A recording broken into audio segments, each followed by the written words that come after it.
नमस्कार और एक बार फिर से आप सभी लोगों का स्वागत है अपने इस यूट्यूब चैनल जिसका नाम है कंप्यूटर जी।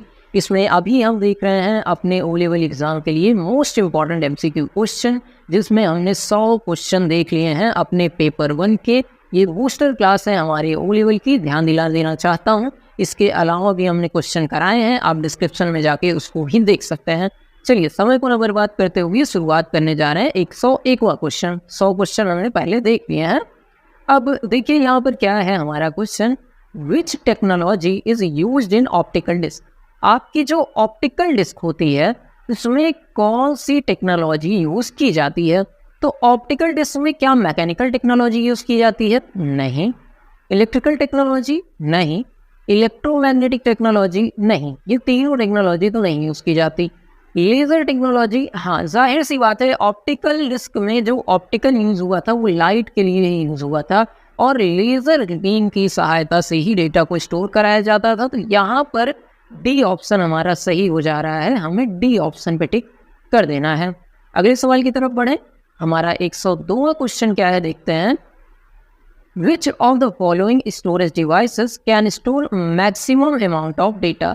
इनमें से जो स्टोरेज डिवाइस दी है, इनमें से सबसे ज़्यादा डेटा किस में स्टोर किया जा सकता है? क्या फ्लॉपी डिस्क में स्टोर किया जा सकता है, हार्ड डिस्क, कंपैक्ट डिस्क या magnetic optical disc, magneto optical disc में किया जा सकता है? तो यहाँ पर देखिए जो हमारा बी वाला ऑप्शन है, हार्ड डिस्क, इसमें सबसे ज़्यादा स्टोरेज किया जा सकता है। आपके लैपटॉप या आप पीसी में भी देखेंगे तो मान के चलिए 500 GB, 1000 GB, तो ये बहुत ज़्यादा कॉमन है कि इतना तो होता ही होता है। इससे छोटा भी आता है, मैं ये नहीं कह रहा हूँ इससे छोटा नहीं आता है। बहुत से लोग कमेंट कर देंगे सर ये मेमोरी भी है, नहीं, इससे कम भी आता है। लेकिन हार्ड डिस्क में स्टोरेज कैपेसिटी बाकी की तुलना में काफ़ी ज़्यादा होती है। चलिए हम देखते हैं अपना 103वां question. EEPROM can be use for. EEPROM का इस्तेमाल किस काम के लिए किया जाता है? तो EEPROM का इस्तेमाल किया जाता है erasing and reconstructing the constants of ROM. जो रोम में है उसको इरेज करने और फिर से उसको रिकंस्ट्रक्ट करने के लिए हमारे EEPROM का इस्तेमाल होता है। यहाँ पर सी ऑप्शन आपका सही है। बढ़ते हैं अपने अगले सवाल की तरफ, जो कि है 104 नंबर का सवाल। Memory unit is one part of. Memory unit किसका पार्ट है? तो बताइए मेमोरी यूनिट किस चीज़ का पार्ट होता है? इनपुट डिवाइस का। इनपुट डिवाइस में तो मेमोरी यूनिट जैसा कुछ होता नहीं है। कंट्रोल यूनिट का तो कंट्रोल यूनिट में भी नहीं होता है।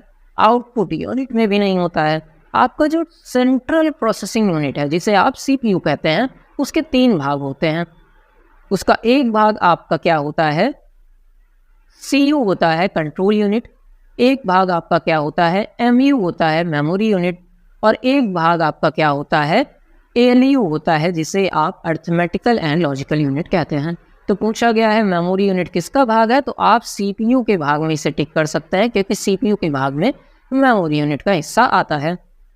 थोड़ी सी हो सकता है आवाज़ मेरी तोतली टाइप की लगे, क्योंकि छाला हो गया तो उस तरीके से मैं बोल नहीं पा रहा हूँ, लेकिन आपको अपनी बात समझा ले पाऊँ इतना क्लियरिटी तो मेरी आवाज़ में रहेगी ही रहेगी। Which unit control the flow and manipulations of data and information. तो कौन सी यूनिट डेटा के फ्लो को कंट्रोल करती है और उसकी मैनिपुलेशन को कंट्रोल करती है? तो हमने पढ़ा भी था, डेटा के फ्लो को कंट्रोल करने का काम नाम में ही समझ में आ रहा है। डेटा के फ्लो को कंट्रोल कौन करेगा? चलिए, अर्थमेटिकल लॉजिकल यूनिट नहीं, सेंट्रल यूनिट नहीं, मिडिल यूनिट नहीं। जो कंट्रोल यूनिट होती है इसकी जिम्मेदारी यही होती है कि डेटा के फ्लो को कंट्रोल करे और उसी मैनिपुलेशन को भी उसकी कंट्रोल करे। तो कंट्रोल यूनिट की यही जिम्मेदारी है, इसलिए हमें यहाँ पर डी ऑप्शन पर टिक कर देना है। आगे बढ़ते हैं अपने अगले सवाल की तरफ, जो है 106 नंबर का सवाल। The performance of the cache memory is frequently measured in the term of a quantity called. जो आपकी कैश मेमोरी की परफॉर्मेंस होती है वो किस में मेज़र की जाती है? तो ये हिट रेशियो होता है। हिट रेशियो क्या चीज़ है समझिए। वैसे तो ये पूछा नहीं जाएगा MCQ में, लेकिन क्योंकि सवाल डिस्कस कर रहे हैं तो जान लीजिए। जैसे आप कुछ कैश में ढूंढने निकले, आप मतलब मेमोरी ढूंढने निकली, आपका सिस्टम ढूंढने निकला और वो डेटा कैश में मिल जाए, ठीक है, हम कोई डेटा ढूंढ रहे हैं और वो डेटा हमारे कैश मेमोरी में मिल जाए, तो हम इस चीज़ को क्या कहते हैं? कैश हिट कहते हैं। कि कैश में वो चीज़ हिट कर गई, वो डेटा मिल गया। और वो डेटा अगर कैश में ना मिले, कैश में ना मिले मतलब कैश मिस हो जाना, ठीक। कैश मिस होना मतलब कैश में वो डेटा नहीं मिला जो हम ढूंढ रहे थे, और कैश आपका हिट हो जाना कहलाता है कि कैश में जो डेटा हम ढूंढ रहे थे वो मिल गया है। तो हिट रेशियो से परफॉर्मेंस पता चलती है यहाँ पर। इसके बाद 107 नंबर का सवाल है, which of the following number system use only 0 1। 0 और 1 किस नंबर सिस्टम में यूज़ किया जाता है? तो ये तो बच्चों के जुबान पे बैठा हुआ है कि सर बाइनरी कहाँ पे ढूंढेंगे इसको हम? यहाँ पर देखिए डेसिमल नहीं है, ऑक्टल नहीं है, हेक्साडेसिमल नहीं है, तो इसमें से तो बाइनरी दिया ही नहीं है, तो हमें none of the above option पे टिक कर देना है। सर दिए गए कोई भी विकल्प सही नहीं है। आगे की तरफ बढ़ रहे हैं। अपना 108वें नंबर का सवाल क्या है, the process of production of customer list in alphabetical order falls under the category of. तो ये किस कैटेगरी में फॉल करता है कि जब अल्फ़ाबेट के अकॉर्डिंग हम चीज़ें अरेंज करते हैं? बताइए, आप एक्सेल में भी यूज़ किए होंगे, अल्फ़ाबेट के हिसाब से आप डेटा को अरेंज कर पाएँ, और इस चीज़ को क्या कहते हैं? इस चीज़ को कहते हैं सॉर्टिंग। सॉर्टिंग मतलब किसी के हिसाब से, कोई आपका रोल हो इस हिसाब से अरेंज करेंगे, अल्फ़ाबेट के हिसाब से अरेंज कर रहे हैं, तो यहाँ पर सॉर्टिंग हमारा सही जवाब हो जाएगा। आसानी से ये समझ में आ जा रहा होगा। 109वां क्वेश्चन हमारा क्या है, अ कंपाइलर इज। कंपाइलर क्या चीज़ होती है? तो देखिए, कंपाइलर एक चीज़ होती है जिससे हाई लेवल से लो लेवल में चीज़ों को बदला जाता है। यहाँ पर देखिए, a program which translate from one high level to machine level. Low level मतलब मशीन लेवल में जब बदला जाता है जिसको कंपाइलर कहते हैं। यहाँ पर सी ऑप्शन हमारा सही हो जा रहा है। इसके बाद 110वां क्वेश्चन है, which of the following is not an output device. इनमें से कौन सा आउटपुट डिवाइस आपका नहीं है? तो यहाँ पर आप देखें तो आपका पूछा गया कौन सा नहीं है आउटपुट डिवाइस, तो पहला ही देखेंगे स्कैनर। स्कैनर से डेटा अंदर भेजा जाता है, आप हार्ड कॉपी को सॉफ्ट कॉपी में सिस्टम के अंदर भेजते हैं, तो यहाँ पर ए ऑप्शन सही हो जाएगा। आपका ये जो है आउटपुट डिवाइस नहीं है, ये इनपुट डिवाइस है। इसके बाद अगला हमारा सवाल है, the programs which are permanently stored in ROM is known as. ऐसे प्रोग्राम जो रोम में परमानेंटली स्टोर कर दिए गए हैं उनको क्या कहते हैं? हार्डवेयर नहीं, सॉफ्टवेयर नहीं, फर्मवेयर। हाँ, ये तीसरा सवाल, अरे तीसरा जवाब हमारा सही है। चलिए 112वें नंबर का क्वेश्चन देखते हैं, memory is made up of. Memory बनी हुई होती है, तो किस चीज़ से मेमोरी बनती है? लार्ज नंबर ऑफ सेल से। यहाँ पर सी ऑप्शन हमारा सही हो जा रहा है। इसके बाद आगे पढ़ते हैं, देखते हैं अपना 103 नंबर का सवाल, machine language is a language. Machine language कौन सी लैंग्वेज होती है, किस तरीके की लैंग्वेज होती है, यहाँ पर पूछना चाह रहे हैं। ये इसको बड़ा कर लेते हैं नीचे की तरफ। मशीन लैंग्वेज किस तरीके की लैंग्वेज होती है? देखिए, मशीन लैंग्वेज मतलब होता है ऐसी भाषा जो मशीन को डायरेक्टली समझ में आ जाए। क्या चीज़? ऐसी लैंग्वेज जो मशीन को डायरेक्टली समझ में आ जाए, उसको हम क्या कहते हैं? मशीन लेवल लैंग्वेज कहते हैं। जैसे यहाँ पर देखिए, पहला ही ऑप्शन है विच directly understood by computer. Computer के द्वारा डायरेक्टली समझ ली जाने वाली भाषा। इसके बाद 114वें नंबर का क्वेश्चन है, the earliest calculation devices are. जो पहले कैलकुलेट करने की डिवाइस सबसे पहले यूज़ की जाती थी वो हमारी थी एबेकस। यहाँ पर भी ए ऑप्शन हमारा सही हो जा रहा है। आगे की तरफ बढ़ते हैं। इसके पहले आगे बढ़ूँ, अगर आपको ये चीज़ दिख रही हो कि हम यहाँ पर आपका टाइम नहीं वेस्ट कर रहे हैं, सीधे सीधे क्वेश्चन डिस्कस कर रहे हैं और कोई भी बकवास इधर उधर की बात नहीं कर रहे हैं, एक भी सेकंड आपका बर्बाद नहीं कर रहे हैं। अगर ये चीज़ आपको समझ में आ रही हो, हमारी मेहनत दिख रही हो, तो वीडियो को एक लाइक करिए ताकि हमें भी पता चले कि हमारा प्रयास आपको समझ में आ रहा है और ये सफल भी हो रहा है। साथ ही साथ अगर चैनल अच्छा लगता हो तो सब्सक्राइब कर दीजिए ताकि एक मोटिवेशन हमें मिले और भी अच्छा कंटेंट आपके लिए ला सकें। सब्सक्राइब कर देना। एजुकेशनल कंटेंट जो होते हैं उन पर सब्सक्राइब काफ़ी कम ही रहता है, तो सब्सक्राइब कर देंगे तो एक मोटिवेशन हमारे लिए रहेगा। चलिए 115वें नंबर का सवाल क्या है, the language that the computer can understand and execute called. ऐसी लैंग्वेज जो कंप्यूटर समझ सके और एग्जीक्यूट कर सके, जस्ट ऊपर वाले का उल्टा। ऐसी लैंग्वेज कौन सी है? मशीन लेवल लैंग्वेज या मशीन लैंग्वेज हम कह सकते हैं। ए ऑप्शन यहाँ पर भी सही है। 16वां सवाल हमारा क्या है, the 3 sequential function of CPU operations are. CPU में जब कोई काम होता है तो सीक्वेंस एक तरफ से अगर चलें तो क्या क्या काम होते हैं? तो देखिए, यहाँ पर सबसे पहले डेटा फेच होता है, उसको डिकोड करते हैं और फिर उसके हिसाब से एग्जीक्यूशन होता है। तो यहाँ पर हमारा डी ऑप्शन सही हो जा रहा है। अगला सवाल देखते हैं। 117वां सवाल है, moving process from a main memory to disk is called. मतलब जब डिस्क में डेटा जाता है मेन मेमोरी से तो इसको क्या कहते हैं? तो इस चीज़ को हम कहते हैं स्वैपिंग। यहाँ पर सी ऑप्शन हमारा सही हो जा रहा है। 118वां क्वेश्चन हमारा क्या है, while running DOS on PC. जब आप पीसी पे डॉस रन कराते हैं, the command that are used to do मतलब आपकी डिस्क को डुप्लीकेट बनाने के लिए, पूरी कॉपी करने के लिए कौन सा कमांड यूज़ किया जाता है, तो इसके लिए डिस्क कॉपी यूज़ की जाती है। थोड़ा सा कॉमन सेंस लगाएंगे तो भी ये जवाब आपका सही ही रहेगा। इसके बाद हमारा 119वां क्वेश्चन है, if data is processed as it arrives this type of data processing is called. इस तरीके की डेटा प्रोसेस मतलब जैसे डेटा आए तुरंत के तुरंत वो प्रोसेस हो जाए, तो इस टाइप की डेटा प्रोसेसिंग को क्या कहते हैं, इसको कहते हैं real time processing. Real time मतलब उसी क्षण जिस समय डेटा आ रहा है उसी समय प्रोसेस हो जाना। इसका यूज़ फास्ट टाइप की कैलकुलेशंस के लिए किया जाता है। चलिए 120वां सवाल है, client server architecture can be used in. Client server architecture कहाँ पर यूज़ किया जा सकता है, लैन में यूज़ किया जा सकता है, वैन में यूज़ किया जा सकता है, मैन में, सभी जगहों पर यूज़ किया जा सकता है। तो यहाँ पर ऑल द अबव ऑप्शन पे हमें टिक कर देना है। चलिए आगे बढ़ रहे हैं। 119वां क्वेश्चन है, 121वां क्वेश्चन है, which of the following is not a programming language. इनमें से कौन सी आपकी प्रोग्रामिंग लैंग्वेज नहीं है, तो आपकी यूनिक्स जो है प्रोग्रामिंग लैंग्वेज इनमें से नहीं है। इसके बाद 122वां क्वेश्चन है, बढ़ते हैं, the process of retraining data for further use is called. आगे के डेटा यूज़ के लिए जब डेटा को स्टोर कर लेते हैं तो उसको क्या कहते हैं, तो स्टोरिंग कहते हैं। यहाँ पर सी ऑप्शन आपका सही है। बढ़ रहा है 123वें क्वेश्चन की तरफ, the process of manipulating the data to achieve some meaningful result is called.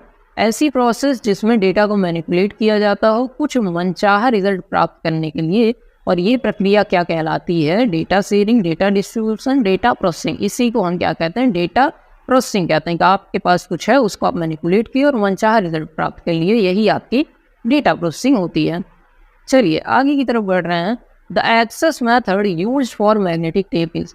Magnetic tape को एक्सेस करने के लिए जो मेथड यूज़ किया जाता है वो सिक्वेंशियल आपका होता है। सी ऑप्शन पे आपको टिक कर देना है। बारी है हमारे 125वें सवाल की। 125वां सवाल क्या है, dash dash unit coordinate the sequencing of events with in the central processor of a computer. तो यहाँ पर हमें जो जवाब सही लगाना है, कंट्रोल यूनिट लगाना है। कंट्रोल यूनिट क्यों, क्योंकि कंट्रोल यूनिट ही कोऑर्डिनेट करता है आपका डेटा का ट्रेवल, और डेटा को कोऑर्डिनेट करने का काम ऊपर भी मैंने बताया था कैसे करते हैं। इसके बाद 126वां क्वेश्चन है, द इंस्ट्रक्शन और program that are loaded into main memory when computer is booted. जब कंप्यूटर म्यूट होता है, ऑन होता है, तो जो इंस्ट्रक्शन और कमांड इसमें लोड होते हैं उनको हम क्या कहते हैं, उनको कहते हैं इंटरनल कमांड, जो आपके सिस्टम में अंदर से ही रहते हैं। चलिए 127वां क्वेश्चन है, which of the following type of memory lose data when power is switched off. जब पावर जाती है तो कौन सा डेटा लूज हो जाता है, और ये हमने पढ़ा भी था पहले भी कि इनमें से ये टाइप कहलाता है आपका वोलेटाइल मेमोरी, जो डेटा लाइट जाने के साथ साथ खत्म हो जाए। और मैग्नेटिक टेप में तो रहता है स्टैटिक रैंडम एक्सेस मेमोरी, तो रैम में डेटा आपका चला जाता है लाइट जाने के साथ साथ। तो यहाँ पर बी ऑप्शन आपका सही हो जा रहा है। इसके बाद बारी है 128वें क्वेश्चन की, the factor that does not affect the storage capacity of hard disk. Hard disk की स्टोरेज कैपेसिटी को कौन सा फैक्टर अफेक्ट नहीं करता है, तो यहाँ पर height of hard disk drive. Hard disk कितनी बड़ी है उससे कोई फर्क नहीं पड़ता, छोटी छोटी स्टोरेज डिवाइसेस भी आपकी कई टीबी डेटा स्टोर कर सकती है। यहाँ पर ये चीज़ सही हो जाएगा। आगे बढ़ने से पहले अगर आप इस चैनल को पहले से फॉलो कर रहे होंगे तो आपको पता ही होगा ये चैनल पूरी तरीके से फ्री एजुकेशन प्रोवाइड कर रहा है, और किसी भी तरीके का कोई भी पेड कोर्स हम नहीं प्रोवाइड करते हैं। अगर आपको कोई भी सहयोग चाहिए बैकएंड पे तो वो भी हम प्रोवाइड करते हैं। अगर आप इस फ्री एजुकेशन मॉडल को सपोर्ट करना चाहते हैं तो हमें कर सकते हैं। ये QR कोड और बैंक डिटेल आपको दिख रही होगी, यहाँ पर आप किसी भी अमाउंट से हमें सहयोग कर सकते हैं। कोई भी मिनिमम राशि नहीं रखी गई है। जो सहयोग कर रहे हैं उनका एडवांस में धन्यवाद। इसके अलावा जो नहीं भी कर रहे हैं और हमारे कंटेंट तक पहुँचे हैं उनका भी बहुत बहुत धन्यवाद कि आप हमारी इस वीडियो को देख रहे हैं। चलिए आगे की तरफ बढ़ते हैं और देखते हैं अपना 129वां सवाल, the operating system that read and reacts in the term of actual time. अभी ऊपर डिस्कस किया कि तुरंत का अगर तुरंत काम हो रहा है तो ये आपका रियल टाइम सिस्टम ही होता है। सी ऑप्शन यहाँ पर सही हो जाएगा। अगला सवाल क्या है, 130वां सवाल, विच of the following is spreadsheet package. इनमें से कौन सा स्प्रेडशीट पैकेज है, कोरल ड्रॉ नहीं, वर्ड स्टार नहीं, एक्सेल। हाँ एक्सेल स्प्रेडशीट पैकेज है आपका। सी ऑप्शन सही हो जाएगा। थोड़ा सा भी एक्सेल पढ़ा हो तो ये जवाब आप दे सकते हैं। Inkjet printer are, inkjet printer किस तरीके के प्रिंटर होते हैं, तो इंकजेट प्रिंटर बिना छाप छोड़े प्रिंट करता है, मतलब ऐसे छाप नहीं छोड़नी पड़ती इसमें। और जिन प्रिंटरों में ऐसे टकराव नहीं होता है उन प्रिंटर को हम क्या कहते हैं, नॉन इम्पैक्ट प्रिंटर कहते हैं। यहाँ पर सी ऑप्शन आपका सही हो जाएगा। आगे की तरफ बढ़ रहे हैं 132वां question, a refreshing circuit is required in. Refreshing circuit इसमें रिक्वायर होता है तो डी रैम जो आपका होता है उसमें रिक्वायरमेंट होती है, डायनेमिक रैम में। सी ऑप्शन यहाँ पर सही है। इसके बाद 133वां सवाल है, in heap file records are placed in. Heap file में रिकॉर्ड्स कैसे रखे जाते हैं, तो रैंडम ऑर्डर में रखे जाते हैं। यहाँ पर ए ऑप्शन आपका सही हो जा रहा है। इसके बाद 134वां क्वेश्चन है, which type of computer is use for weather forecasting. जो आपका मौसम बता देता है कि कल मौसम कैसा रहेगा, ये मौसम का अनुमान बता दिया जाता है, ये किस टाइप के कंप्यूटर आपके होते हैं, तो वो आपके मिनी कंप्यूटर्स होते हैं। यहाँ पर बी ऑप्शन आपको सही कर देना है। ठीक, चलिए इसके बाद बढ़ते हैं 135वें क्वेश्चन की तरफ। यूनिपैक का फुल फॉर्म क्या है, यूनिवर्सल ऑटोमेटिक कंप्यूटर। यहाँ पर आपका ए ऑप्शन सही हो जा रहा है। इसके बाद अगले सवाल की तरफ बढ़े हैं जो हमारा 136वां सवाल है, CD रोम स्टैंड्स फॉर। अब CD रोम का फुल फॉर्म क्या होता है, बहुत से बार पूछा जाता है। CD रोम का फुल फॉर्म है आपका compact disc read only memory. यहाँ पर डी ऑप्शन आपका सही है। CD का full form compact disc, ROM का full form read only memory. आसान सा सवाल था, आसान सा जवाब था, धुआंधार टिक करिए, कोई दिक्कत नहीं आएगा। VGA का फुल फॉर्म पूछा जा रहा है, V से होता है वीडियो, G से होता है ग्राफिक, A से होता है एरे। आपका ए ऑप्शन यहाँ पर भी सही हो जा रहा है। इसके बाद आगे की तरफ बढ़ रहे हैं 138वां क्वेश्चन है, MSI स्टैंड्स फॉर। MSI किस चीज़ को बताता है, MSI का फुल फॉर्म पूछा जा रहा है, तो मीडियम स्केल इंटीग्रेटेड सर्किट। यहाँ पर ए ऑप्शन आपका सही है, MSI का फुल फॉर्म होता है। इसके बाद 139वां क्वेश्चन है, the capacity of 3.5 inch floppy disk. जो आपकी 3.5 इंच फ्लॉपी डिस्क होती है उसकी कैपेसिटी कितनी होती है, तो वो आपकी होती है 1.44 MB। यहाँ पर डी ऑप्शन आपका सही है। आगे की तरफ बढ़ रहे हैं, वैन स्टैंड्स फॉर। वैन आपका क्या फुल फॉर्म है, बच्चों को पता है, अगर ना पता हो तो आपके लिए चिंता की बात है। अगर मतलब वैन का फुल फॉर्म नहीं पता है, थोड़ी सी चिंता आपको करनी पड़ेगी, थोड़ा सा जोर और लगाना पड़ेगा। इसका फुल फॉर्म हमारा होता है वाइड एरिया नेटवर्क। आपका बी ऑप्शन यहाँ पर सही है।